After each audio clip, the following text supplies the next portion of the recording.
Tonight on CTV News at 6, early December deep freeze. Edmonton activates its extreme cold response. Tap to ride, ETS adds more cashless convenience. It adds flexibility and security for regular riders of our transit system.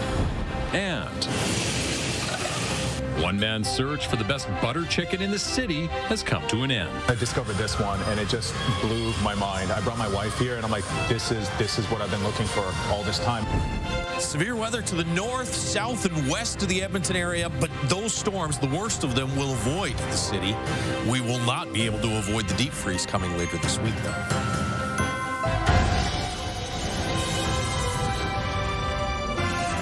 CTV Edmonton, local breaking news with Jeff Hastings. Good evening. For the first time this season, the city has activated Edmonton's extreme weather response. This response is meant to protect the vulnerable from the extreme cold. The Al Rashid Mosque will also open for overnight shelter to increase capacity. It can provide 50 spaces. The city is providing a third overnight shuttle bus to take people to shelters and other services. City facilities will also be open for people to warm up during the day. The city is asking people to call crisis diversion if they see someone who needs help. You can contact that team, which is 24/7, by calling 211 and pressing 3, and that they will dispatch a team to help people go to where they need to go. The city says they expect the extreme cold response to be in place until at least Friday. I'll bring Josh in early tonight. Josh, it was cold today, but it seemed nice compared to what's coming. Yeah, this is the last time we'll be in single digits for a daytime high for a while. By the end of this week, we haven't had a minus 20 so far this season. There are daytime highs in the minus 20s coming later this week. It's minus 10 in Edmonton right now after hitting minus 8 for a daytime high earlier today. Villeneuve Airport's at minus 12 already. Minus 8 and minus 13 for the high, and so far for the low. I think it might get a little bit colder than that before midnight tonight. You can see averages are minus 5 and minus 13. We're not even close to average here over the course of the next 5 to 10 days. Some snow already falling off to the west. We got some rain here in the Red Deer area. It is awfully warm. Temperatures through this afternoon from Red Deer south have been above 0, but that will change. And so you got snowfall warnings across the north from Peace River through Slave Lake into Fort McMurray, 15 to 30 centimeters of snow there. Icefields Parkway through the mountain parks. About 15 centimeters worth of snow. This is a wind warning for the southwest corner of the province. Gusts potentially up around 100 kilometers per hour. And you've got gusts in some areas 80 to 90 kilometers per hour to go along with rain and the possibility of freezing rain. And then a little flash freeze as all of a sudden temperatures drop. So from Red Deer off to the southeast, especially east and southeast of Red Deer, if you can stay off highways overnight tonight and early tomorrow, that's probably your best bet. At very least, check road conditions before you head out tomorrow. It is going to be brutal. Now, here in the city, as we said off the top, the worst of all those storms are going to kind of pass either north or south of us. So we do get some snow overnight tonight, maybe 2 to 4 centimeters worth, and then maybe a few more flurries tomorrow. But the big story is the drop in temperature, minus 12 in the morning into the mid-minus teens in the afternoon, and by Thursday, Friday, into the minus 20s for daytime highs. Thanks, Josh. Lawyers have finished presenting evidence in a second-degree murder trial for a man from Beaumont accused of killing his common-law wife. Amanda Anderson reports. It was day 4 of a jury trial for Kenneth Skelly, who's accused of killing his common-law wife and mother of their young son, 40-year-old Teresa Oberle. Oberle went missing in July 2023. Her body found nearly 2 weeks later near Whitecourt. The Crown called several witnesses last week, including police officers, trying to prove beyond a reasonable doubt Skelly killed Oberle with a breaker bar in the couple's garage. Very, very hopeful. We are everything in our beings are hoping that that second degree will stick. Today, it was the defense's turn to present evidence. During opening remarks, Skelly's lawyer told the jury his client is not guilty of second-degree murder, but instead is guilty of the lesser charge of manslaughter. Before calling his first witness, he told the jury he was not calling evidence to suggest Oberle deserved what happened to her. His witness was an RCMP officer who went to Skelly's house after he made a domestic violence complaint against Oberle in February 2023. The court heard no charges were ever laid in that incident. The officer was asked about Oberle's demeanor that day, which the officer described as aggressive and angry, adding she was yelling at officers, while Skelly was quiet and calm. The defense decided not to call any more witnesses. We're really happy that we didn't have to continue on our day with more defense testimony, because even the one this morning was really difficult. So we're very, very happy that we're where we're at, and now we have to put faith in our jurors. Closing arguments will start first thing Wednesday morning. Then the justice will give the jury some final instructions before they begin deliberations. Amanda Anderson, CTV News, Wetaskiwin. The death of a 19-year-old in northeast Edmonton this morning is considered suspicious. EPS says officers found a man injured after responding to a call for a stabbing near 80th Street and 117th Avenue around 2 a.m. Despite first aid, he died.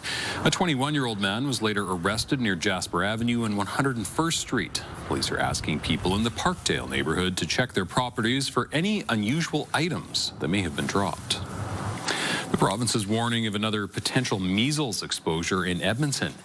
AHS says the person was on Air Canada flight AC 171 last Tuesday, December the 2nd. They landed at the Edmonton International Airport at 7:10 p.m. from Toronto. The province warns that anyone at the baggage claim could have been exposed. That goes up to about 9:45 that night. If you were there on that flight or at the airport over that time period, AHS says you should watch for any symptoms. You can now ride Edmonton Transit with a tap of a debit or credit card. Edmonton and Regional Transit marked the final step today in the transition away from paper tickets. Kate Squarn reports. Catching a ride on public transit just got easier. No more searching for change in your pocket, no account required, no need to plan ahead, just tap and pay. Your debit or credit card is all you'll need when taking the bus or train, and it's as simple as it sounds. Just tap your card and your fare will be paid.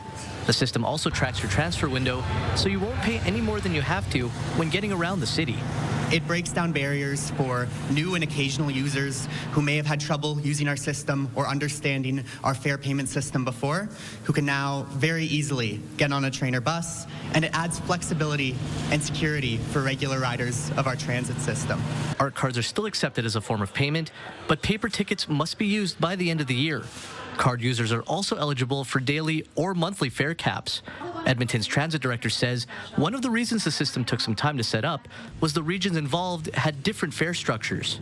All of the surrounding municipalities plus Edmonton collaborated. We each have our own approaches to faring, so there was a more complex kind of fare structure to navigate. The new system already garnering approval from users, including this retired bus driver. This new system is going to make it a lot easier for everybody to fill up with their ART card and to ride public transit. So in a way, it's a godsend. It gives me more flexibility in case I lose my ART card or it gets damaged somehow. I don't have to worry about, going to a machine and grabbing a fare ticket. The city continues to invest in public transit. Council recently approved $25 million for 25 new buses, and recent budget talks has money allocated for a new transit control center and bike racks for buses. It's really about building that convenient, easy to access Edmonton transit system that can support a growing city and really connect people to the region. Kate Squarn, CTV News, Edmonton. Repair work on the southbound side of the low-level bridge is nearly finished. Beginning today, a new phase of the project. There will be delays as a result. There will be single-lane closures between 7 a.m. and 3 p.m. for meridian barrier installation and line painting. Those closures will be there every day this week until Saturday. The sidewalk on the northbound bridge and shared pathway underneath will remain open. The city says the work here is expected to be finished ahead of schedule, with traffic fully restored in the coming weeks. Elections Alberta has approved an application for a citizens' petition on coal mining in the eastern slopes of the Rockies. Musician and rancher Corb Lund submitted the question last month. It asks that the government of Alberta prohibit any new coal mining activities within the eastern slopes. Lund says he's been fighting against any mining activities for the last 5 years. He has 7 days to appoint a chief financial officer. Lund's petition would need 177,000 signatures to proceed.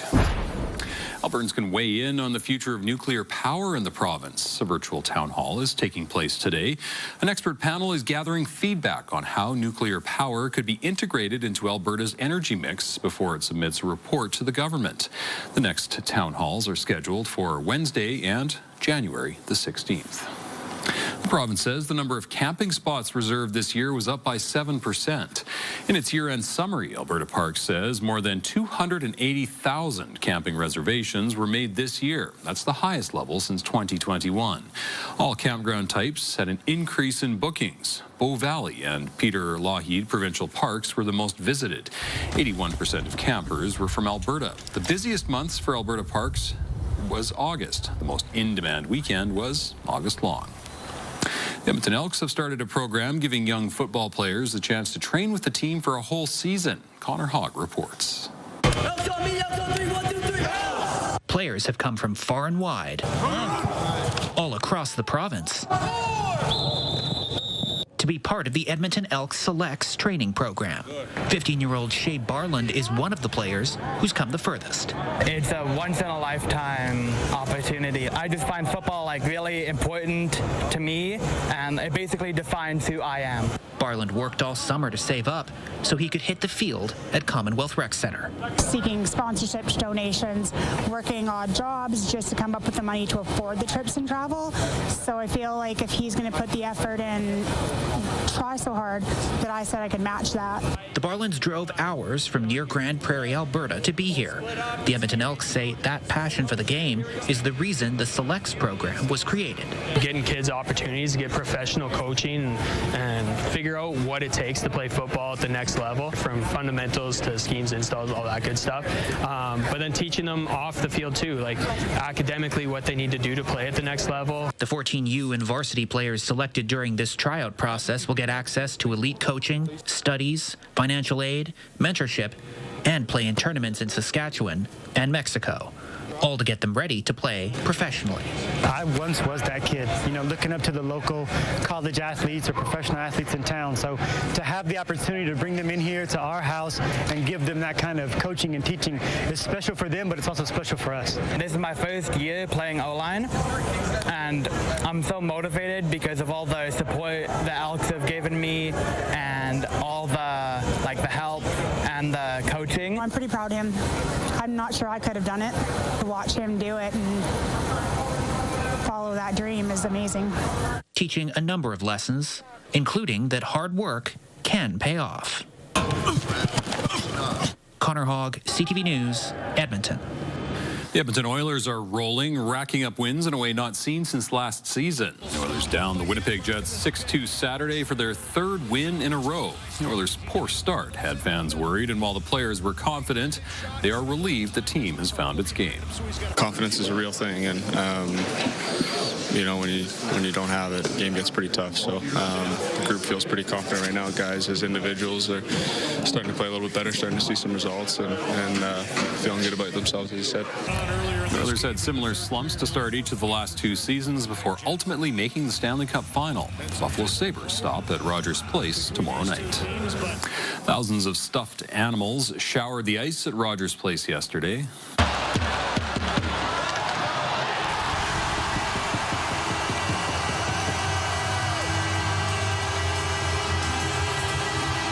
Edmonton Oil Kings forward Joe Iginla tipped in the goal that triggered the Edmonton Oil Kings' 18th annual Teddy Bear Toss. Players celebrated by sliding into the piles, some making teddy bear angels. In total, the team says 16,303 teddies hit the ice. The teddy bears were all collected and will be donated to children in need throughout the city. The Oil Kings ended up falling to the Prince Albert Raiders 4-3 in overtime. Still ahead, the holiday train rolls through central Alberta. I'm just really excited to just actually see the train up close. An Alberta community slighted in 2023 gets a better show this year with even bigger hopes for the future. Also ahead. We can't keep up with the demand, which is a good problem to have. Some Christmas experiences for those on your holiday list. Brought to you by James H. Brown Injury Lawyers, the heavy hitters of injury law.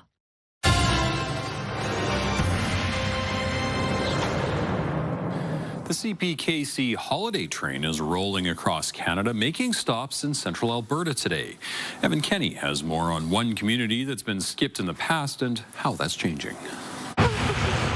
Shania and Josie Saddleback are watching, waiting for the Canadian Pacific Kansas City holiday train to come through Musquecheese. I'm just really excited to just actually see the train up close, and it's nice going by slow. 2 years ago, Shania recorded the train going by. The holiday train. And not stopping or even slowing down. She sent the video to her sister. All she could do was laugh. I felt bad for all the kids and people from our community. Not giving anyone a chance to see the holiday train. But this year, people in Musquecheese had that chance. The train slowed down to a crawl as it moved between Wetaskiwin and Ponoka. Dozens of kids and families came out to watch the lights go by while sipping on hot chocolate. When we get to come together collectively like this, and that's the spirit of Christmas, is bringing everyone together. And so to have the kids experience that at a young age makes me hopeful for our future, that they can carry on that for their children too. Band councillor Swampio Muso tells us CPKC was unable to accommodate a full stop because of a tight schedule this year, but discussions about future stops in the community are ongoing. To bring the Christmas train back was an opportunity to put reconciliation back into action. We're coming together and using unity to bring Christmas spirit to Musquecheese again. Next year, they hope to be included in the nearly 200 stops across Canada and the U.S. Evan Kenny, CTV News, Musquecheese. Santa made an early stop at the Stollery this morning on a Griffin helicopter. Ho, ho, ho! Merry Christmas! Ho, ho, ho! Hello, everyone! Santa arrived thanks to the Canadian Air Force's 408 Tactical Squadron. The big guy met kids and parents at the Stollery Children's Hospital, bringing Christmas magic to the little ones stuck inside. When you have to be in the hospital at Christmas, it loses its magic. So having days like this really means so much to children and families. As he waved goodbye, Santa said the helicopter ride helped keep his reindeer well rested ahead of Christmas Eve. With holiday shopping in full gear, some Edmontonians are skipping the wrapping paper in favor of something more memorable. CTV's Sasha Pietramala has more on a different form of generosity, moments rather than material goods. It isn't a typical holiday scene over at On Kitchen. We can't keep up with the demand, which is a good problem to have. Whether it's mastering the art of a perfect sandwich, fresh pasta, or seafood, learning and eating together is their gift this holiday season. People come together, they're disconnected from the outside world, but they're connected with new people in this space when they're cooking and eating together. The Edmonton Culinary School has seen an uptick in bookings over the last few weeks, similar to workshops at Zocalo. The downtown shop offers classes in planting and flower arrangements. It's easy to isolate, right? And it's harder to get out there and do stuff. And I think the nice thing about classes is they are a small commitment. According to the JLL Canada Retail Holiday Survey, shoppers plan on spending nearly $1,500 during the holiday season. Experiences now account for 39% of holiday budgets, up 17% from last year on things like going out, entertainment, and activities. 60% of shoppers plan to buy in person. Local businesses are the heart of our community. They make our main streets vibrant. They're our neighbors. They're people within the community. They give us a reason to go out and do things. Some business owners say making memories for others during the holiday season is its own reward. I feel grateful every single day to do what I do, and it's bringing people together around a table and around food, because food is connection. It's delicious though. Sasha Pietramala, CTV News, Edmonton. Still ahead, the 4-year-long search for the best butter chicken.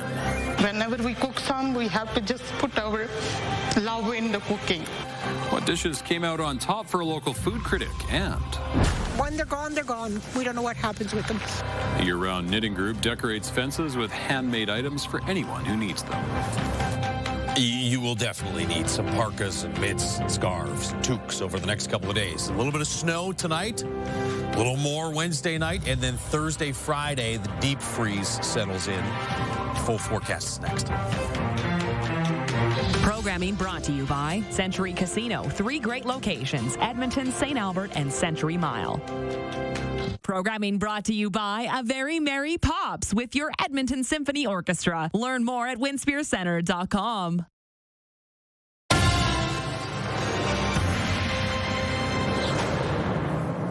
An Edmonton man has just completed a long journey across the city. His mission was to taste and review 50 different butter chicken dishes. Miriam Valdez-Carletti reports. 4 years ago, Harjap Dutta received the best birthday gift from her son, opening their restaurant, Kashmiri Delight. I'm born from Kashmir, and we grew up by eating these kinds of flavorful food. It's the only Indian Kashmir restaurant in the city. She creates the recipes herself so that each bite has intention and flavor. So she's really celebrating her culture and really celebrating her motherland and just the cooking that she grew up with. Whenever we cook some, we have to just put our love in the cooking. Yeah, that was what my mom was doing, and I'm trying to do the same thing here. That passion is one of the reasons food writer Ramnik Singh considers her butter chicken dishes one of the best in Edmonton, bone-in and full of spice. I discovered this one, and it just blew my mind. I brought my wife here, and I'm like, this is what I've been looking for all this time. And it was towards the end of the Odyssey. Singh began his butter chicken odyssey nearly 2 years ago, sampling 50 butter chicken dishes in the city. Last year, chutney and masala tree were at the top of his list. His mission to find the best butter chicken also brought him to Zaika Bistro in South Edmonton. We cook our chicken in the tandoor. A lot of places don't do that, and I find that makes it just much tastier. Ashu Danju grew up in the restaurant world and opened up her own in 2009. We wanted to make it modern, ultra sleek, and just very inviting. We felt like Edmonton needed something different in terms of Indian restaurants. On Tuesdays, you can order this dish, an extra spicy bone-in dark meat butter chicken, Singh's favorite. I really wanted to introduce authenticity back and reclaim butter chicken because I think that the Western world kind of polluted it, stripped it of its mystique and its roots. While the delicious journey has come to an end, his taste buds are always ready for more. I'm sick of bad butter chicken, but not good butter chicken. Miriam Valdez-Carletti, CTV News, Edmonton. I don't think I've ever had bad butter chicken, so I can't wait to try that. I've had okay butter chicken, which is disappointing because the rest of it's awesome. That's actually not a bad idea here. It sounds pretty good with the colder temperatures coming in over the next little while. Something to warm you up. It's -10 in Edmonton right now as you look through the River Valley Sky Cams, brought to you by Action Furnace. Fixed right over, it's free. I've had a little taste of the colder temperatures, but nothing like what's coming. It's -8. That'll go down as the daytime high for today. Probably the last day in single digits for a while. -16 in Fort McMurray, -20 for the high in Peace River. Look to the south, though, 3 in Red Deer and 7 degrees in Calgary, which is part of the problem. It was so warm that you've got rain falling, and temperatures are going to drop pretty quickly here as we head through the overnight period. So in this purple zone, it's a winter storm warning. Here in the red area, you got 15 to 30 centimeters worth of snow, so a snowfall warning. Snowfall warning as well for about 10 to 15 centimeters through the mountain parks and along the Icefields Parkway. Gusts to around 100 in through the green zone, the winter storm warning, and then the wind warning. And this winter storm warning is for the combination of rain, freezing rain, quick freeze over, some flash freezing, as well as potentially in some areas as this blast goes through, some gusts to maybe 80 kilometers per hour. So that's going to pose problems. Here around Red Deer, that's a little bit of a rain-snow mix in that area, or just flat-out rain. Back further to the northwest, up through Edson, Whitecourt, it is snow. And as this goes through the Edmonton area, it will just be snow tonight. Heaviest of the snow stays well to the north of us. So you've got one storm system that'll pass by to the north, another area of severe weather that'll pass by to the south, and here in the city, yeah, maybe pick up a couple centimeters of snow through this evening and overnight tonight, but really not going to be all that stormy. By tomorrow afternoon, you're looking at cloudy skies with a chance of some occasional flurries or some light snow. I think the next heavy snow potentially comes late Wednesday. Here's some snow across the north through the course of the day Wednesday, maybe some flurries late in the afternoon, but overnight Wednesday night into early Thursday morning, that blast out ahead of the deep freeze could be several centimeters worth of snow. There's the warm air today across the south. Watch how that retreats as we head through the day tomorrow. The cold air sinks in a little bit further, so temperatures will be falling through the day tomorrow. We'll be in the mid-minus teens tomorrow afternoon and again Wednesday. Still some above zero temperatures, though, tomorrow and Wednesday in the extreme south. Look at Thursday in this pink zone. Temperatures are in the minus 20s for daytime highs. Morning lows towards the end of this week, into the weekend, close to minus 30, probably in the minus 30s outside the city and across northern Alberta. And once that cold air settles in, there may be a little bit of a reprieve next week, but this cold is going to stick around for a while. Minus 21 in Fort McMurray, minus 20 in Grand Prairie right now. It's minus 10 in Edmonton. You're still at 2 degrees in Red Deer. But that's going to change in the next couple of hours. You will see temperatures fall through the day tomorrow, just like we will here in Edmonton. We'll be in the minus 11 range through this evening, minus 15 to minus 17 by tomorrow afternoon. Thankfully, the wind stays fairly light, so no real significant wind chill. A couple centimeters potentially overnight tonight, and then maybe some flurries tomorrow. Look at these daytime highs, minus 22s, minus 23s, Thursday, Friday, Saturday. Mornings in the minus 25 to 30 range, and there's the next 10 days with temperatures not even coming close to average between now and the 19th or 20th of December. Okay, thanks, Josh. A group of knitters lined their creations along fences around the city for those in need. Chase the Chill is organized within circles of knitting and crocheting enthusiasts. The group works throughout the year creating hats, mittens, and scarves. They hang their warm winter items up on fences around the city where people can grab them as needed. The project was organized by Brenda Ranson and her husband. The pair and a team of volunteers have done this on the first Saturday of December for the last 13 years. There are a few people every year that come by while we're hanging them. One year we did get some tags returned with thank yous on it, but when they're gone, they're gone. We don't know what happens with them. There's 750 people in our group, and probably about 150 actually do the knitting or crocheting. It's pretty amazing. The group usually goes to places like Jasper Place or Norwood, where their work is often gone by the end of the week. This year, they made around 1,500 pieces of warm winter gear. Still ahead on CTV News at 6, a possible pilot strike ahead of the holiday travel season. A little bit nervous, but I'm hoping everything will be okay and we'll be home next Monday. Air Transat flights could be grounded this week, and we need more hands on deck.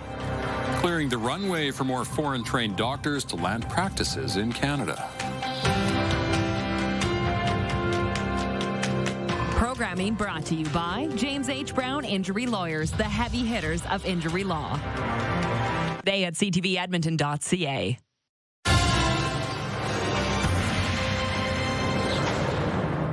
Air Transat could be grounded as early as Wednesday morning after the union representing pilots issued a 3-day strike notice. CTV's Heather Wright has more on the last-minute negotiations in a bid to avoid travel turbulence. Travelers at Toronto's Pearson Airport checked into their flights this afternoon with an added bit of uncertainty. A little bit nervous, but I'm hoping everything will be okay and we'll be home next Monday. The union representing Air Transat's pilots has issued a 72-hour strike notice, with pilots poised to walk off the job early Wednesday morning if an agreement is not reached. I mean, it is what it is. I mean, it's not really much we can do about it. In anticipation of a strike, Air Transat has begun bringing its passengers back home. The airline says flights have been operating as usual today, but it's not clear whether flights will be canceled Tuesday, which the airline had said was possible. The two sides have been in negotiations for nearly a year, and experts say the timing of this strike notice is no accident. They're doing this because this is the period of time where Transat is making its most money. It's the busiest time of the year for Transat. Planes are full. Fares are high. The two sides remain at the bargaining table, with ALPA, the Airline Pilots Association that represents the 700 Air Transat pilots, saying in a statement, while some progress has been made, there is still work to do. We are working tirelessly to reach an agreement that achieves the collective priorities of our group. Air Transat says it has offered its pilots wage increases of 59% over the next 5 years, a number the union has called creative accounting. The union's demands are considered unreasonable, and its premature actions carry serious consequences for customers, the company, and its 4,300 other employees. Air Transat has struggled financially over the last several years and has not turned an annual profit since 2018. Asked last week if the federal government would intervene if Air Transat pilots hit the picket line, Jobs Minister Patty Hajdu declined to answer, calling the question hypothetical. Ottawa did get involved in August when Air Canada flight attendants went on strike. A back-to-work order the union ignored. Heather Wright, CTV News, Mississauga, Ontario. Canada's immigration minister has introduced a new express entry category for foreign-trained doctors, desperately needed to address frontline shortages. CTV's Michael Couture has more on the changes. Nearly 6 million Canadians do not have a primary care doctor. While the numbers have improved in the last 3 years, the government is trying to keep more physicians in this country. We need more hands on deck. In an effort to bolster the number of doctors in this country, the federal government is opening a new system to fast-track permanent residency for doctors who are working in Canada. Many of these doctors are already treating patients in our communities. We cannot afford to lose them. The program creates an express entry category for international doctors with at least 1 year Canadian experience in an eligible occupation. The federal government is reserving 5,000 spots for provincially nominated doctors, and those healthcare workers will get expedited 14-day work permit processing. The measures come as a major national survey shows more Canadians have a family doctor or nurse practitioner compared to 3 years ago. 5.9 million Canadians still don't have primary care, but those that do struggle with getting a timely or urgent appointment. Less than 50% reported being able to get that. So we still have a long way to go in terms of providing timely care and care when people need it, even for those who do have a family doctor. A past president of the Canadian Medical Association also wants to see logistical barriers moved out of the way. I want to make sure that we're getting rid of any red tape, any barriers to having physicians moving around the country to help where needs are greatest, for physicians who are coming in from other countries to be able to contribute to the system. The immigration minister says provinces and territories will be able to start nominating physicians for the Express Entry program in early 2026. Mike Couture, CTV News, Ottawa. The Alberta Medical Association says it welcomes new federal rules that make it easier for international doctors to become permanent residents. The AMA president says while it's a good step, there's still a lot to figure out. It's up to the college to recognize credentials and look at exactly what types of practice these folks might be able to participate in. It's up to the provinces to then, assign billing numbers and then where these individuals might work and provide service to Canadians. The Canadian Medical Association says around 13,000 internationally trained physicians are not working in their field. UK Prime Minister Keir Starmer welcomed Ukrainian President Volodymyr Zelensky to London today, along with the leaders of France and Germany, for talks focusing on security, air defense, and funding for the war effort. Will you give up any territory to Russia? The meeting comes as Russia slowly gains more territory while Ukrainian cities face increasing power outages due to Russian strikes on its energy grid. The U.S. proposed a ceasefire plan last month that endorses many Russian demands. Since then, Ukraine's European allies have backed Zelensky's attempts to improve the terms. American representatives discussed a revised plan with Ukrainian officials Saturday, but an agreement was not reached. Meantime, at least 7 people were injured in northeast Ukraine when Russian drones struck an apartment complex. The Sumy region, which borders Russia, has been shelled and hit with drone attacks almost daily since Moscow launched its invasion in 2022. A new wave of fighting has erupted between Thailand and Cambodia, putting a fragile truce in jeopardy.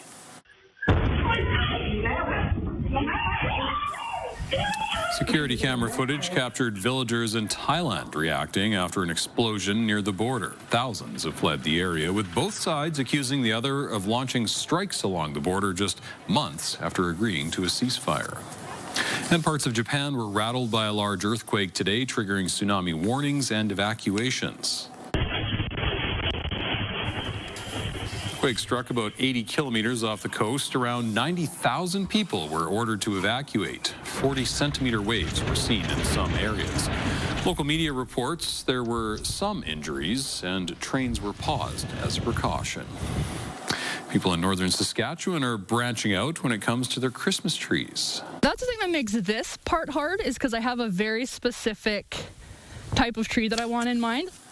Prince Albert National Park has been holding its annual Christmas tree harvest for the past decade. People can cut down a tree for the holidays while helping to lower the threat of wildfires in the area. The trees are removed from the fuel break that surrounds the town site of Waskesiu. A fuel break is an area in the forest where coniferous trees and other flammable vegetation are removed to reduce the risk of wildfires. Last year, 160 trees were harvested for the holidays. Still ahead, nominations for the 83rd Annual Golden Globes. If you look further along down in the list, there's no John Chu for director. Who made the list, who didn't, and the brand new category introduced. Programming brought to you by James H. Brown Injury Lawyers, the heavy hitters of injury law. Checking on the markets, the Canadian dollar traded for 72 cents U.S. Oil was down about $1, closing the day at $58.88 a barrel. Gold lost more than $25 on the day. TSX and Dow Jones both finished lower, down 141 points and 215 points. The first Bombardier Global 8000 jet officially entered service today. The new plane was delivered to Chartwright Air Group, a Canadian aviation services provider. The plane has a range of nearly 15,000 kilometers. It also features the lowest cabin altitude in business aviation, supporting reduced fatigue on long-haul flights. The jet was designed and manufactured in Canada. There's a plot twist in the Netflix purchase of Warner Brothers. Just days after Netflix announced it had reached a deal to acquire Warner Brothers, Paramount Skydance has swooped in with a hostile takeover bid. Paramount says it's going straight to shareholders with an offer of $30 US per share. The Netflix deal is valued at just under $28 per share. However, the Paramount bid would also include Warner Brothers cable television assets such as CNN, which the Netflix deal does not. Paramount criticized the streaming giant's offer, saying it exposes shareholders to a long approval process with an uncertain outcome. It is a big day for the film and television industry. Canada's Martin Short and Catherine O'Hara heard their names called. They joined the list of nominees for the 83rd Annual Golden Globes. Andrea Case reports. I need to find my daughter. Well, then call us back when you have the time. They call it Golden Globe morning, and for some, it was a good morning. Leonardo DiCaprio's latest, One Battle After Another, continues to win critics over, if not the box office. In close second, Ryan Coogler's Sinners picked up 7 nominations, including 2 for Coogler himself and 1 for actor Michael B. Jordan. He should have received 2. After all, he plays twins. Film critic Richard Krause says there is one big snub in the film category, the musical Wicked for Good. It received 5 nominations, including 2 for its lead actresses, and it also received a nod in the relatively new category, Cinematic and Box Office Achievement. If you look further along down in the list, there's no John Chu for director. There are a lot of stuff, so there's no joy in the Wicked household, I don't think, this morning. The Globes are voted on by a group of close to 400 members of international film critics known as the Hollywood Foreign Press. This year, unlike in the past, a number of foreign language films made the cut. The global phenomenon K-pop Demon Hunters snagged 3 nominations, including, no surprise here, Best Song from a Motion Picture, Golden. In the television category, The White Lotus, The Pit, and the British teen crime drama Adolescence received multiple nominations. And with approximately 115 million people tuning into a podcast each week, the Globes have added, for the first time, a new category, Best Podcast. Where's Joe Rogan? You know, if you're thinking about podcasts that have sort of defined what podcasts are, Joe Rogan, where's Mark Maron? He just recently wrapped up his podcast after 16 years, and he is considered to be kind of the godfather, the grandfather of the podcast genre. Comedian Nikki Glazer will roast or make that host the 83rd Annual Golden Globes, launching award season into full swing on January 11th. Andrea Case, CTV News. Former Prime Minister Justin Trudeau and pop singer Katy Perry made their relationship official online. My first date. Yeah, that's great. Perry shared some photos from a trip to Japan with the caption, "Tokyo Times on tour and more," followed by a string of emojis, including a heart. One of the pictures shows Perry and Trudeau smiling and standing cheek to cheek, plus the video of the two of them cozying up to each other while eating sushi in a restaurant. Coming up, a nearly 80-year-old Christmas display. And there's no reference to Rudolph, because he never existed until 1947. A volunteer who keeps the decades-old Christmas magic alive and the history behind it.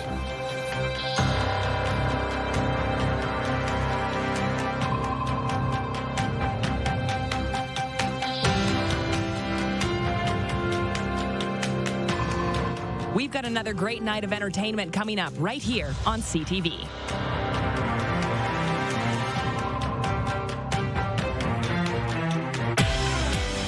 Tuesday on your morning, this can be a tricky time of year for those with trauma in their past. How to keep regulated and avoid falling back into addiction. Plus, how to avoid being scammed or robbed over the holidays.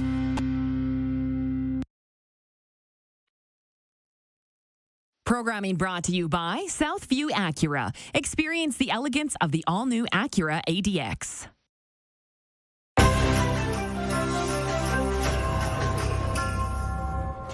One of Canada's oldest mechanical Christmas displays is back for another season. After traveling the country for years, the display found a home in Saskatoon, where one volunteer makes sure families can continue to make it a part of their holiday tradition. CTV's Laura Woodward explains. This is where the magic happens, Randall Simpson's workshop. But unlike Santa, he's not building toys. He's fixing the Once Upon a Christmas display. The majority of what you see here was built in 1946. Originally commissioned by the Eaton's department store, built with war surplus materials and shown in Winnipeg. Over the years, it's traveled across the country until 1977, when it was consolidated at the Saskatoon Eaton store, later acquired by the Western Development Museum, where it's been a holiday fixture for 38 years. What's interesting is you look through the original display, and there's no reference to Rudolph. Because he never existed until 1947, when Burl Ives sang Rudolph the Red-Nosed Reindeer. One of Simpson's favorite displays is Pumpkinhead, the sad little bear, created by the same Canadian cartoonist behind Bugs Bunny. His story is that he's got a bad hair day, and all the other bears make fun of him, but he's the only one that can wear a special hat to go with Santa on his sleigh. Behind each little movement is a lot of mechanical work. It's really, really simple technology. There's no electronics in this whatsoever. Everything's mechanically run. And some of the belts are still the 80-year-old originals. I am primarily involved in maintaining and keeping it running, because it does break down a lot. And Simpson does all of it without any formal mechanical training. I was raised by a father who was born on a farm and has a economic gene in him, and he instilled that with me. And so anything I can do myself, I do, because I got more time than money. And it's Simpson's dedication that keeps this Christmas tradition running. Laura Woodward, CTV News, Saskatoon.